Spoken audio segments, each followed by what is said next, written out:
মায়ের দোয়ার পাওয়ার।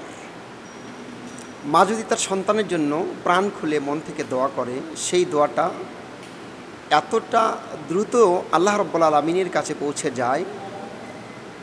আপনারা লক্ষ্য করেছেন, একজন ব্যক্তি ছিল, আমরা এই হাদিসটি বহুবার শুনেছি, হযরতে আলকামা রাদিয়াল্লাহু তাআলা আনহু মৃত্যুর শয্যায় বিশ্বনবীর কাছে এসে সাহাবীরা বললেন, ইয়া রাসূলুল্লাহ, ইয়া হাবিবাল্লাহ, আপনার প্রিয় সাহাবী আলকামা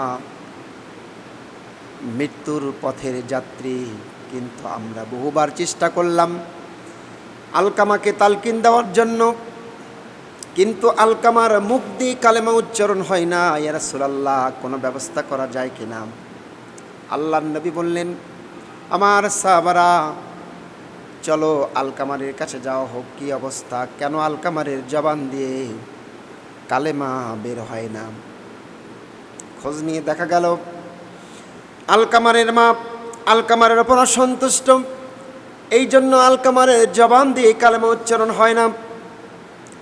আল্লাহ নবী বললেন, আলকামার মা, তোমার সন্তানকে তুমি ক্ষমা করে দাও, যদি ক্ষমা করে না দাও তোমার সন্তানের জবান দিয়ে কালেমা বের হবে না, আর তোমার সন্তানের জবান দিয়ে যদি কালেমা বের না হয় জাহান্নামের আগুনে দাউ দাউ করে জ্বলতে হবে।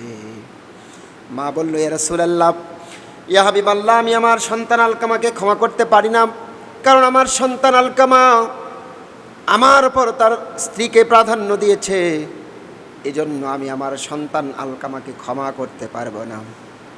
নবীজি বললেন, সাহাবারা, কিছু কাষ্ঠ সংগ্রহ করো, ওই কাঠে আগুন জ্বালিয়ে দাও, আগুনগুলো যখন দাউ দাউ করে জ্বলবে তখন আলকামাকে সেই আগুনের মধ্যে নিক্ষেপ করবা।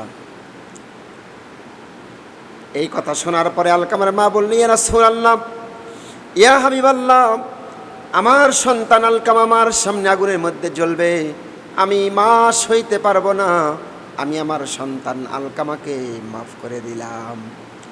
যখন সন্তানকে আলকামারের মাফ করে দিলেন, দেওয়ার সঙ্গে সঙ্গে আলকামারের জবান দিয়ে জারি হয়ে গেল, লা ইলাহা ইল্লাল্লাহু মুহাম্মাদুর রাসূলুল্লাহ। চিন্তা করেন যে মায়ের দোয়ার পাওয়ার কত। মা যখনই তার সন্তানকে মাফ করে দিলেন, সঙ্গে সঙ্গে আলকামারের জবান থেকে কালেমা বের হলো। এই জন্য পৃথিবীর যত সন্তান রয়েছে আমরা অবশ্যই এমন কোনো কাজ করব না যে কাজের কারণে আমার মা অসন্তুষ্ট হবে, আমার বাবা অসন্তুষ্ট হবে।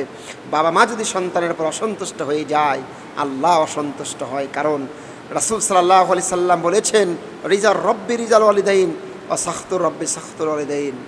পিতামাতা যদি সন্তুষ্ট হয় আল্লাহও সন্তুষ্ট, পিতামাতা নারাজ হলে আল্লাহও নারাজ হয়ে যায়। জন্য অবশ্যই আমরা বাবা মাকে সন্তুষ্ট রাখবো, বাবা মা যেন অসন্তুষ্ট না হয় সেদিকে খেয়াল রাখবো, এবং আব্বা আম্মার দোয়া নেওয়ার চেষ্টা করব।